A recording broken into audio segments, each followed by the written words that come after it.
we're actually seeing is extremely small companies trying to do bug bounties and trying to use it to replace their own internal security processes and efforts.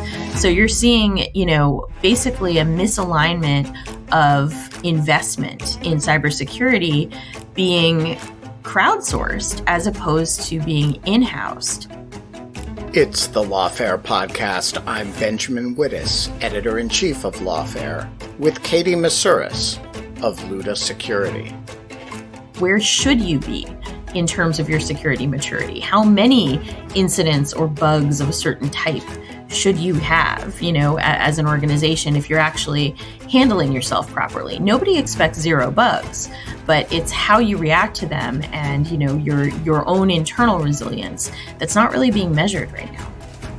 Today we're talking about bug bounties, their history, what they're good for, and what they're not good for.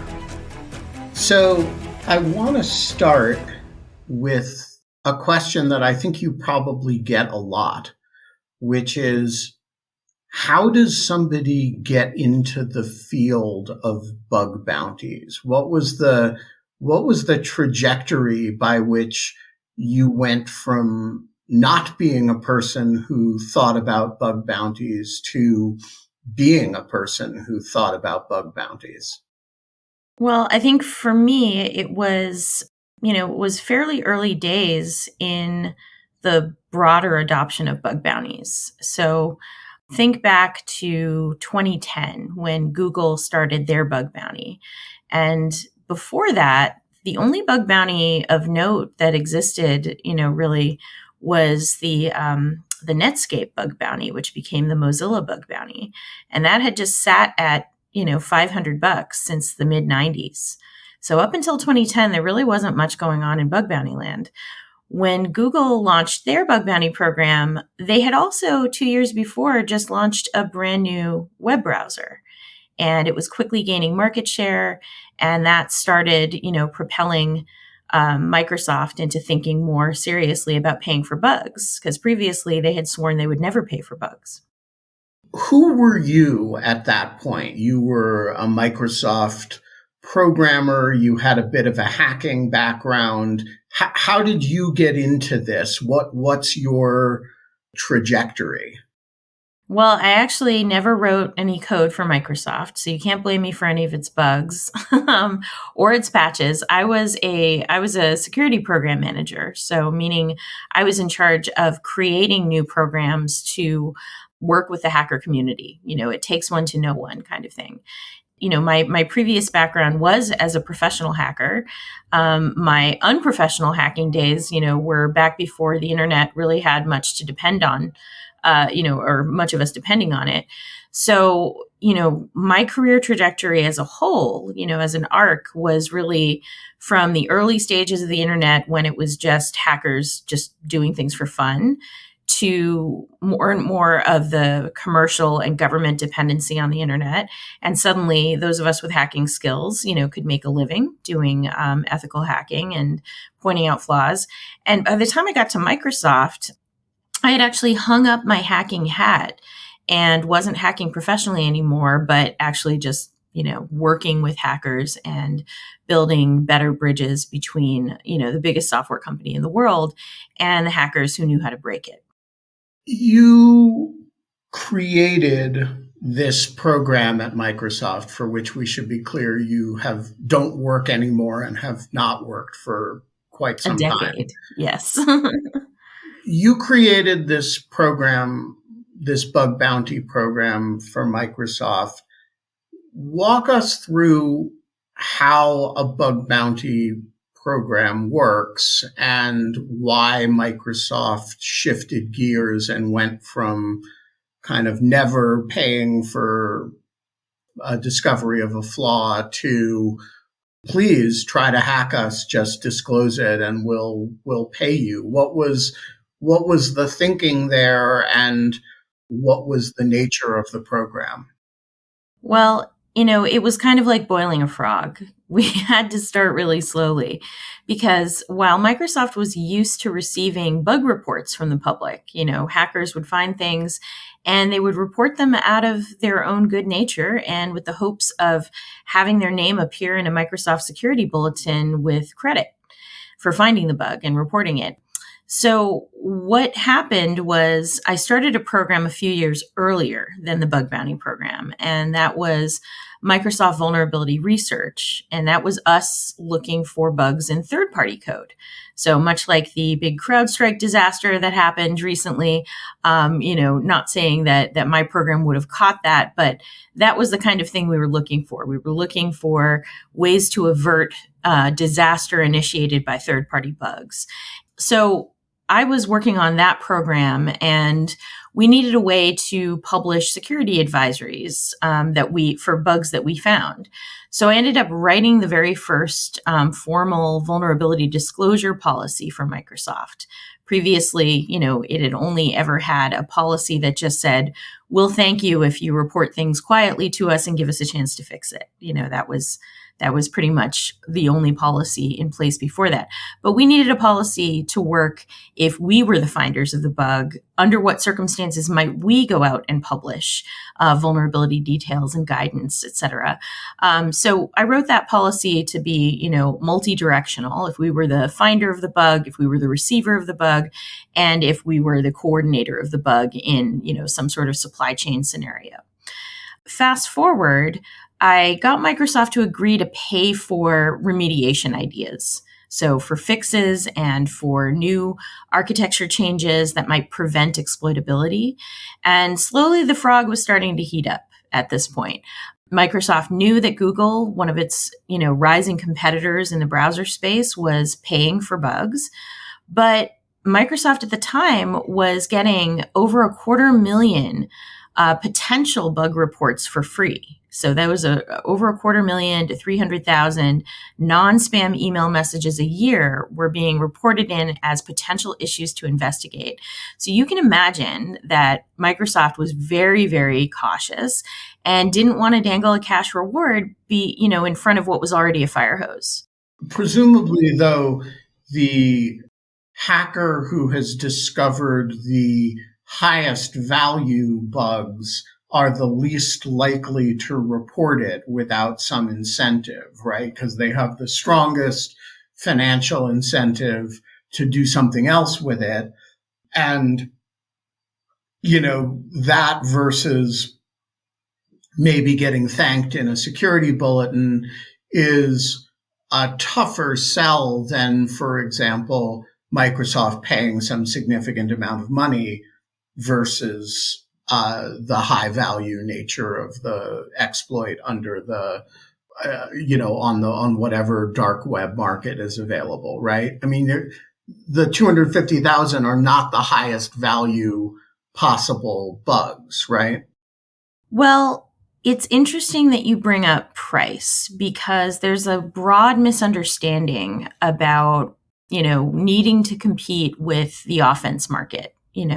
And not all offense market buyers are illegitimate. Some are governments and law enforcement looking for exploits to use against criminals, terrorists, child, traffickers, nation states of, that wish to do us harm. So not all bug sellers are unethical. Not all bug buyers are either.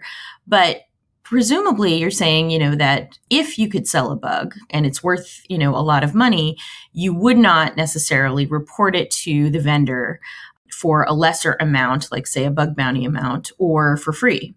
And that's actually not the case. A lot of people want to see the bug get fixed. And if you are selling in the offense market, you are specifically selling to a market that does not want to see that bug fixed before they can use it for its intended purpose. So there are a lot of other reasons besides money to disclose a bug to a vendor. And not the least of which is that maybe you use that technology, or you realize that society depends upon that technology and you would like to catch an airplane sometime and not have that bug hanging out there unfixed. So, there are more reasons than just money. But that kind of brings me to the point of how we started the Microsoft bug bounties. It wasn't simply just, we'll pay for any bug that turns out to be a security vulnerability. It was specifically asking for bugs in the Internet Explorer beta version, because previous to the bug bounty, hackers were finding bugs, reporting them for free, but they were waiting until the beta period was over. And they were doing that because the only way they could get credit in Microsoft Security Bulletin was if there was an actual bulletin. And you wouldn't ship a bulletin for a bug that only affected the beta products. So it was kind of a lose-lose situation for, both Microsoft and the users, because as soon as the beta period was over, suddenly Microsoft had to patch all of these bugs that had been sat on by well-meaning researchers who just wanted credit.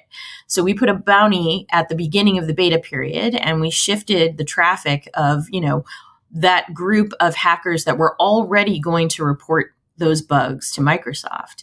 And we shifted them to much earlier in, the release cycle. And we also we also paid for exploitation techniques. And that's not something that we had to necessarily compete with the offense market to get. Because if you think about it, if an existing exploitation technique works, all you have to find is a 0-day vulnerability and write an exploit that exploits that particular vulnerability. And you can use the same technique over and over again as long as it still works. You don't need to invest in finding new techniques. But Microsoft definitely wanted to invest in understanding how to defeat new exploitation techniques. So this idea of having a robust, systematic bug bounty program really catches on in the mid-teens, right? I'd say, yeah, it really took off with Hack the Pentagon. So Microsoft, we launched our bug bounties in 2013. And Hack the Pentagon came about 3 years later. And that was also a direct result of, the Pentagon noticing that the biggest software company in the world, with all of its complexity and its, multiple layers of supported software and versions, was able to make this work for them. And so the Pentagon asked me to come brief them after, Dr. Michael Solmeyer who was working at the Pentagon at the time, saw me give a guest lecture at a joint symposium between Harvard Kennedy School and MIT Sloan School, and where I was talking about the game theory and the economic theory and all of these elements that went into the creation of Microsoft's first bug bounties. And he was intrigued. He asked me to come and brief the Pentagon. And that began, a long multi-year conversation that resulted in the very first bug bounty program of the US government. And in fact, it was called Hack the Pentagon, against the best wishes of some of the members of the intelligence community. But that I think was the major tipping point. So Microsoft was the first domino, or actually Google was the first domino. Microsoft was a big, heavy domino that came about 3 years later. And then the Pentagon, I think, was the biggest one that spawned broad adoption around the world. And since then, you have left Microsoft and started a company, Luda Security, that sort of focuses on bug bounties and consulting about them. So tell us a little bit about what the state of the market is now. If you're a company, how big are you before you likely have a bug bounty program? And if you're a hacker, how do you go about approaching companies? What is the ecosystem of the bug bounty look like today? Well, honestly, I had hoped it would help mature security at scale, around the world. But just like, the dawn of professional penetration testing or professional hacking at the beginning of the millennium, a wave of professionalizing hacking and hiring hackers, that didn't solve security either. So it turns out, that bug bounties are more of an ad hoc version of, hacking for hire that has been going on for 25 years or more. So wait, slow down and unpack that. Yeah. So back in 1999, a company called At Stake that was formed from the hacker group The Loft started professionalizing hacking. They weren't the only company. A handful of companies around that same time blossomed in the early internet, and they found a market. And that market was, starting to be companies and banks and to a smaller extent, governments that wanted to understand their risk and so hired professional hackers.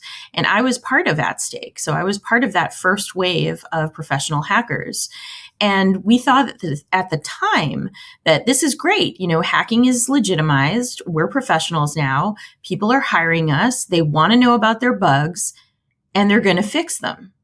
It was the "and they're going to fix them" part that we got wrong. And unfortunately, fast forward, now it's, penetration testing or professional hacking, same as it ever was for the last 25 years, plus this sort of ad hoc bug bounty, crowdsourced version where you don't have to sign a contract ahead of time and you don't have to strictly define so many parameters. You do set a scope and margins, where you don't want them to cross, in general, if they're playing nice with you.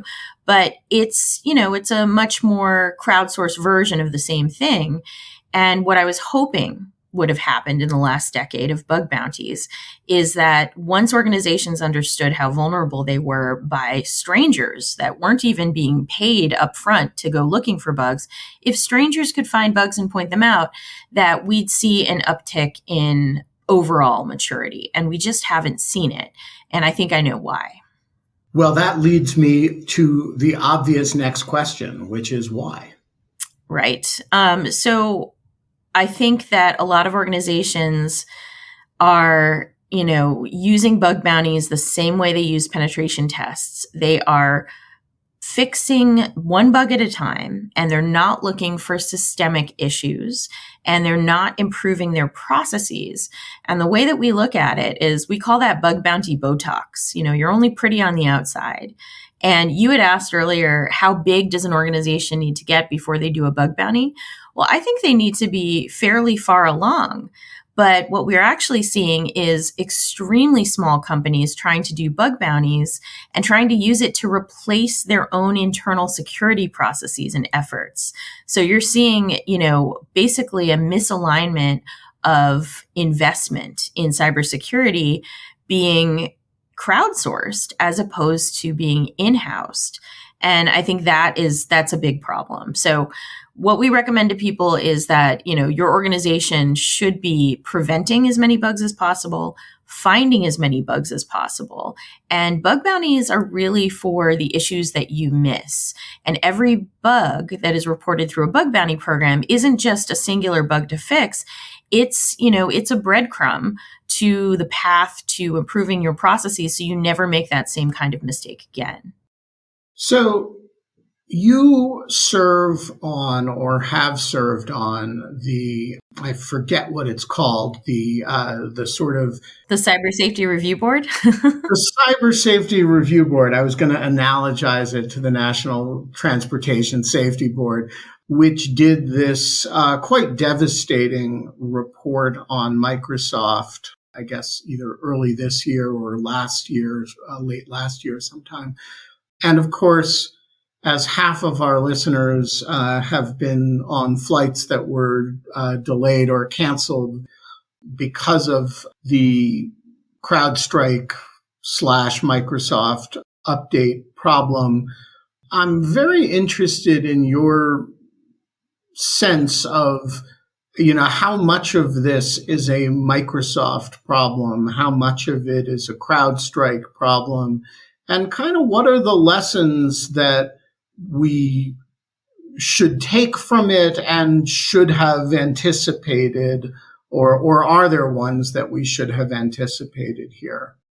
No, absolutely. So, as you know, I served on the CSRB. My 2-year appointment was over, and I and a bunch of other board members rolled off to make room for new board members. So, and I was actually recused from the Microsoft report along with, other competitors and partners of Microsoft.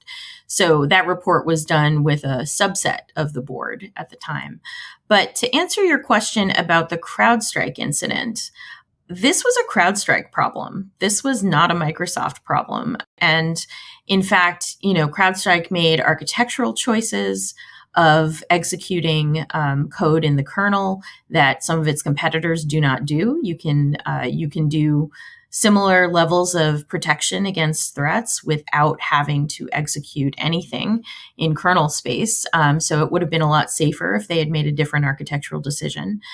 And then they made a testing mistake. They did not test this, new content update in, a dynamic way. They simply looked at the file. They had a file validator, and they looked at the file and said, it looks good.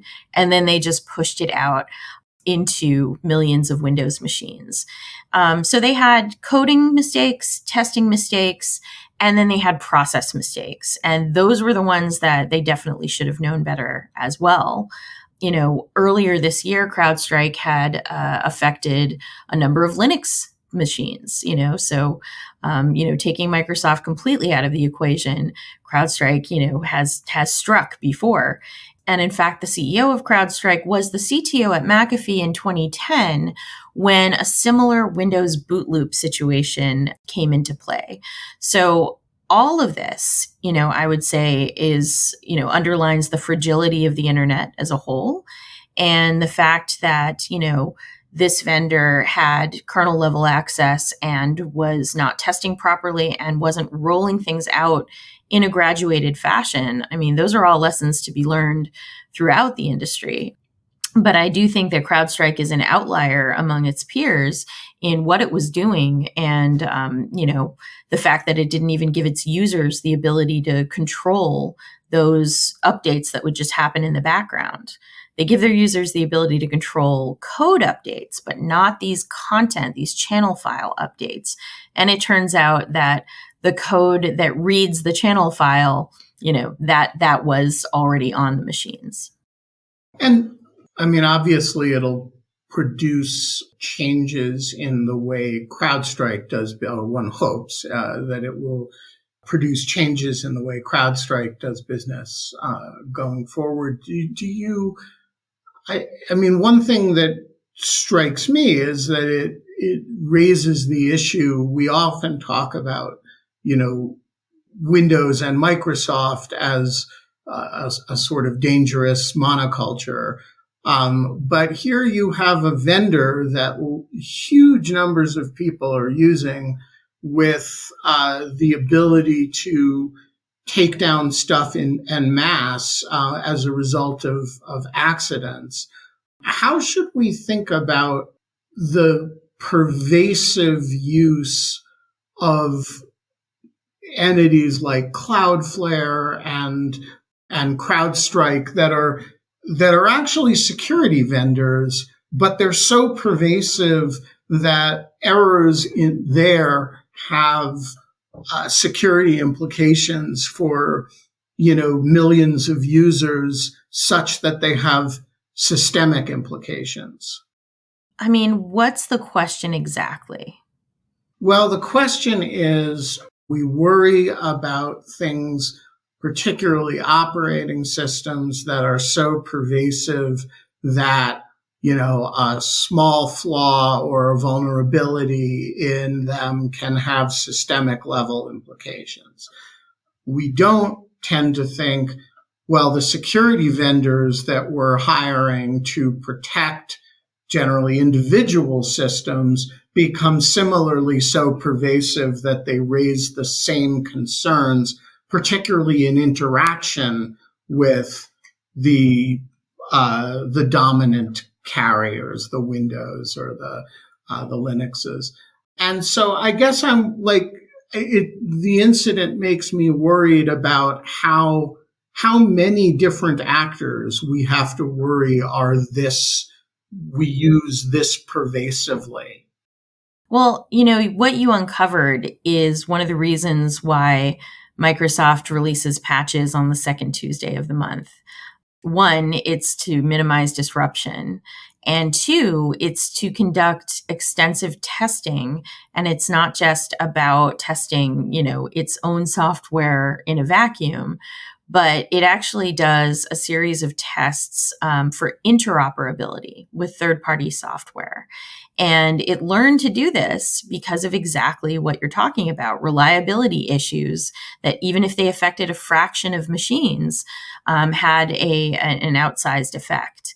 And so that was part of the reason why back in 2007, I was able to get Microsoft to agree to spend some of its resources looking for security holes in third-party products. Through the Microsoft Vulnerability Research Program. And that was exactly what justification I was using is that, look, harm to the Windows ecosystem is harm to the internet as a whole. And we're not the only ones who are running code on Windows machines. So we have to look to these third parties. But I think that to your point about security vendors being very pervasive and introducing risk, that has been, we've been blowing that horn among cybersecurity practitioners for decades. We have been saying that, look, software is software and software has bugs. So your security software almost certainly has bugs. And we've seen incidents like this, in the past. They just, didn't happen to ground all the flights at once for a few days.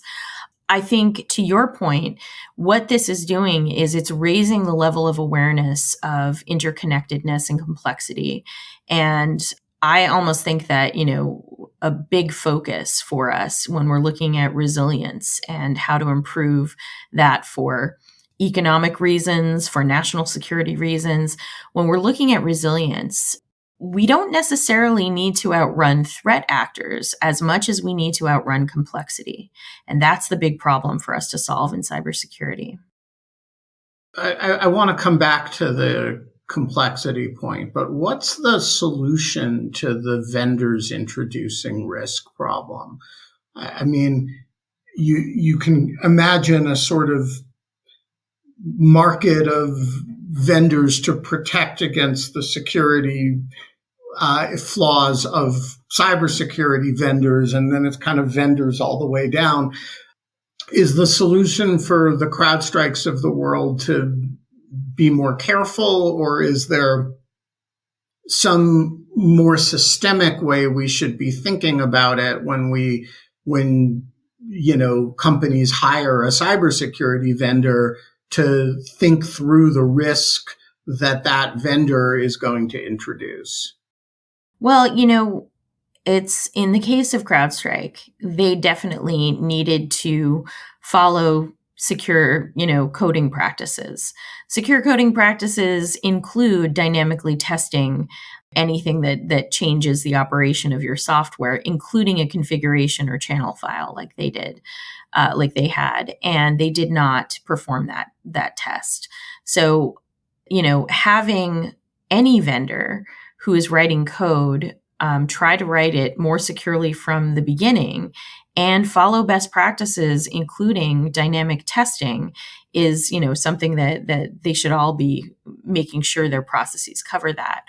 I think Microsoft had already done its part where, when it allows third parties to have drivers that are kernel drivers, like CrowdStrike did, the kernel driver itself goes through a bunch of different tests and before it's certified by Microsoft. So Microsoft was already aware that, if we're going to allow third-party kernel drivers, we do need to put them through a series of tests. The problem with this model was that, again, CrowdStrike was making some choices about where it was executing these volatile files that change every day. And, all of these things combined basically created this perfect storm that we all live through. So I want to come back to complexity. I've been hearing this argument, complexity is the enemy of security, for well more than a decade. And everybody seems to accept it. And it doesn't seem to alter anybody's behavior.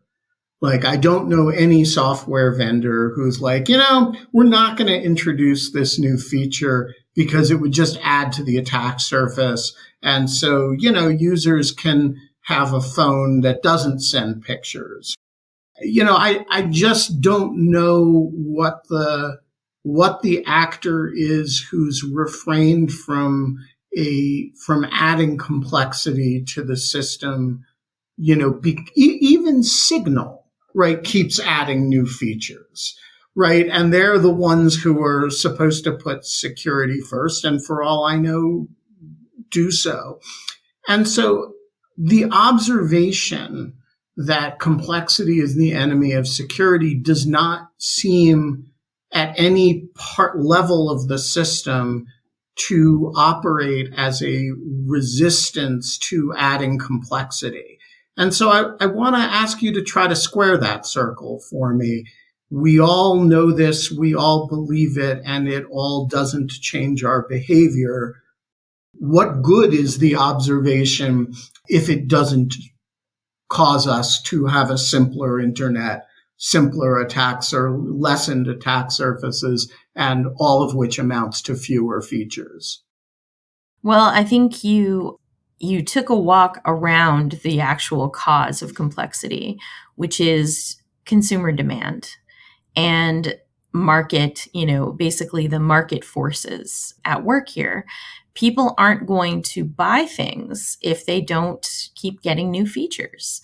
And I think that the counter to that and the way that we try and address that and balance it out is there need to be some constructive ways to hold organizations accountable and liable for negligence in building their software. And I'm not talking just blanket software liability, which is it's not feasible for a lot of reasons, not the least of which is its potential to stifle innovation and favor the incumbents, per se in the software industry.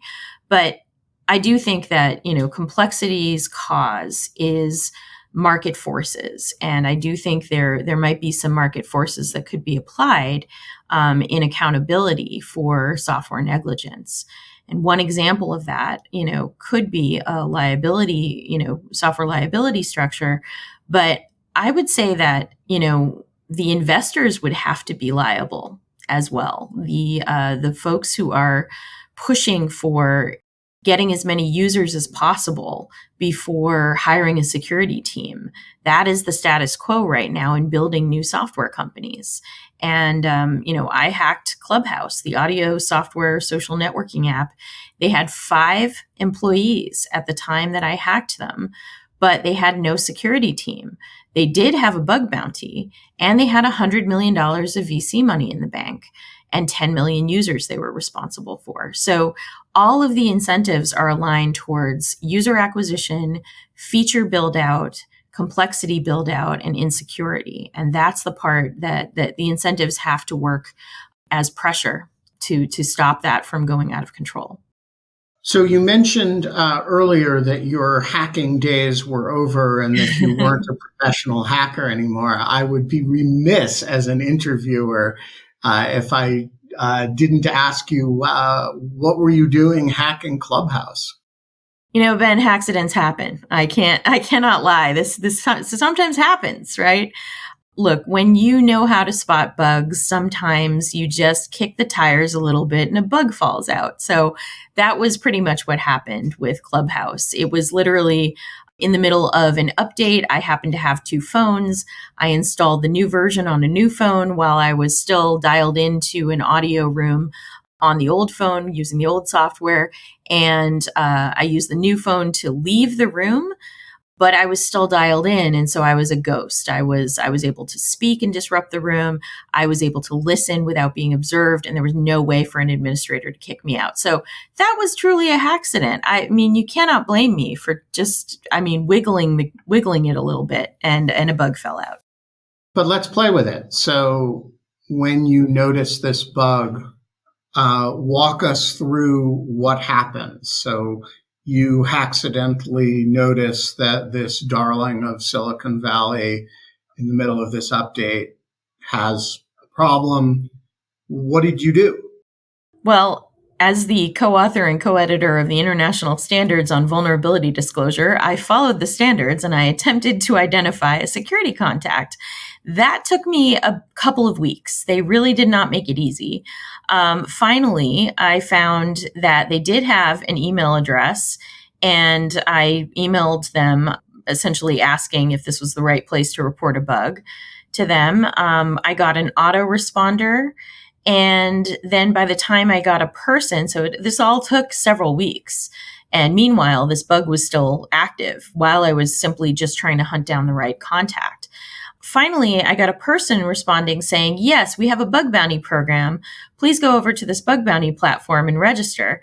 Now, I don't register and report bugs through bug bounty platforms because they typically have a non-disclosure agreement. If you sign up and report through here, you're agreeing not to disclose the bug until it's fixed. And for me, and for a lot of researchers, I'm not interested in the bounty. I'm interested in getting the bug fixed. And if that means that, after some reasonable period of time, I have to publicly disclose it myself so that users understand their risk, then I'm going to go ahead and do that.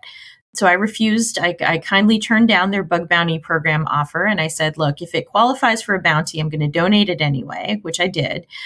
And, I just want to see this get fixed. So back and forth happened. Finally, I get on a Zoom with, turns out, the CTO and co-founder of Clubhouse.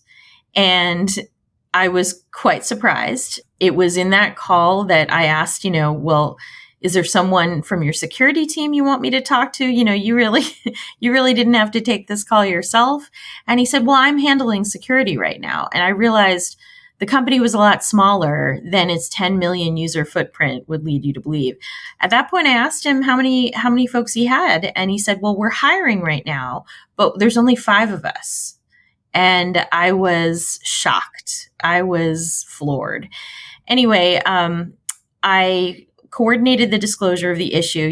They released a patch. I took a look at it, and my same attack vector didn't work of using 2 phones. However, I knew as a hacker that they're probably didn't fix it all the way, and that they just kind of addressed that one vector. So when I wrote up a blog about it, I said that, I said, well, it appears to be mitigated, but it might not be fixed. And they didn't really like that in the blog. And I said, well, I'm not going to spend time writing a custom tool to bypass your user interface and talk directly to the server and see if I can still carry out the attack. But, I will say that it appears to be mitigated. Long story short, once I released the blog and a Wired article came out about it, people came out of the woodwork telling me that they had tried telling Clubhouse about this bug for some of them, close to a year before they had discovered it, maybe just switching phones and things like that. So non-security practitioners could find this flaw and they were ignored. I think I wasn't ignored because I did let them know that I would publicly disclose it. And I did have to pull a little bit of, do you know who I am? And I linked to a video of me describing the international standards that I was attempting to follow, and they were not, making it easy for me. So that's kind of the story of the accident that was Clubhouse. But yeah. And how typical is that when you described early on companies that were essentially trying to outsource their security through bug bounty programs? This is a picturesque example of that, and I suspect you had it on your mind. Is this a pervasive practice now in the industry? It really is. And honestly, venture capital-backed startups, as soon as they start gaining a little traction, they'll think to themselves, well, I don't really want to make my next hire a security person. I want to make my next hire, a developer, a marketing person, a salesperson. So those are the jobs that the VCs are telling them to hire for. Some of them do realize they need to do something about security, and they figure a bug bounty is a quick and dirty way to point out the most obvious flaws. They're not necessarily wrong about that, but then who's going to fix them? And who in that skeleton crew is going to take time out of feature development to go back and potentially even re-architect the whole solution from the ground up? They don't have time for that.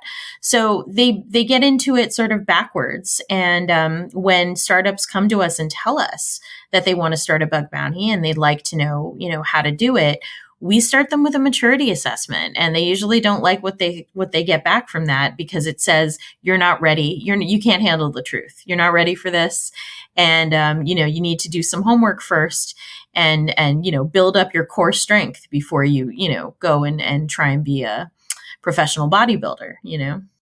So, as not the mother of bug bounty programs, but the person who really created, or one of the people who really created them at scale for major corporations and entities, when you look at this development, do you feel like you've created a monster, and that you created this tool that's really useful for what it's useful for, but was never meant to be a replacement for having serious internal security practices, and it's being used for this effect that it's really not going to serve? Well, I will definitely take credit for popularizing bounties at scale. But the creating a monster part, I think that the collective circumstances under which bug bounties became really popular were, these VC-backed platforms. And if you look at who the VCs were... And pause a minute and explain what these... Because when you first explained these platforms to me, they kind of blew my mind. What is a bug bounty platform? A bug bounty platform is a ticketing system with ease of payment built in and some triage services, meaning, the bugs will come in and some workers at the platform will assess whether or not those bugs are real, or whether they're duplicates of other bugs that have already been received. And then they will throw that bug over the fence to the vendor. And the idea is that only valid bugs are getting paid for, and that the vendor receiving the bugs, doesn't have to separate the signal from noise. So that's what those basically platforms eBay for exploits and bugs. Yeah, sort of, but it's more like, a bug reporting system. So just a ticketing system of any kind, right? You have customer support ticketing systems. You have, various ticketing systems for getting issues resolved. It's just a ticketing system front end. And the services on top of it, usually offered by the bug bounty companies, are very narrow. They are just initial triage. Is it or isn't it a bug? And is it or isn't it a duplicate and worthy of a reward or not? And then the ease of payment is built in. So, but getting back to what has happened in this ecosystem, I think a large part of it is that the venture capitalists who backed these bug bounty platforms are the same ones that back other gig economy platforms and marketplaces like Uber and Lyft and Instacart. These are the same exact VC partners that said, why don't we do, a marketplace for gig economy and cybersecurity? Unlike Uber or Lyft or Instacart or any of those, bug bounties are actually the worst deal for the gig workers. Because if you think about it, if you are an Uber driver and you accept a ride and you go ahead and do the work, spend the gas money, all of that stuff, and deliver your passenger to the airport, you will get paid. If you are a bug bounty hunter, it doesn't work like that. You can do all the work, find the bug, write the report. And if you are not the first person to find that bug and report it, you don't get anything. So it's like getting to the airport and finding out you weren't the fastest to get to the airport, so therefore you're not going to get paid. So it's the worst gig economy job there is, and that's part of how it's grown in a poor direction. And then the other part is that it hasn't improved security outcomes and security maturity. And that part, again, is, I think, the focus on growth and getting people to do bug bounties and vulnerability disclosure programs, which vulnerability disclosure programs are just bug bounties without the cash, right? It's just with a thank you or a t-shirt or whatnot. But getting people to do these programs before they are ready and wondering, why the industry hasn't really improved in terms of its cybersecurity maturity. I don't know. Maybe it's something where we're going to hit a turning point with not just gig workers, and labor rights, but also with expecting more out of security practices in terms of outcomes and measurable maturity. That's certainly something that has been lacking in the practice of security. It's kind of a scattershot practice. There are all these best practices, but nobody is measuring best outcomes. Where should you be in terms of your security maturity? How many incidents or bugs of a certain type should you have, as an organization, if you're actually handling yourself properly? Nobody expects zero bugs, but it's how you react to them and, your own internal resilience that's not really being measured right now. So you're arguing, in effect, for a bug bounty program as an integrated part of a larger security apparatus that is designed to catch what that larger security apparatus misses, rather than to substitute for a kind of end-to-end thinking through how we're going to handle the vulnerabilities in the software that we're creating. That's precisely it. And, proponents of bounty first, ask questions later will say, well, no, it's a very cheap and easy way for organizations that are new to security to get an idea of where they need to remediate first, and then they can build out from there. But that last part of, and then they can build out from there, typically doesn't happen. I'll give you an example. Zoom, at the beginning of the pandemic, we were already working with them before the pandemic started and working with them to improve their security maturity, because they found they were using both of the major bug bounty platforms that are out there, and they were not able to keep up with the volume of bugs that were being reported that were legitimate bugs and needed to be fixed. And so they had a broken process on the inside. And they had reached out to us saying, we're told you're the only ones that help with this part. We're basically the ones that guide them through that last mile of how do you get bugs fixed and how do you remediate the process that led to the bug in the first place. So we started working with them. Then the pandemic struck.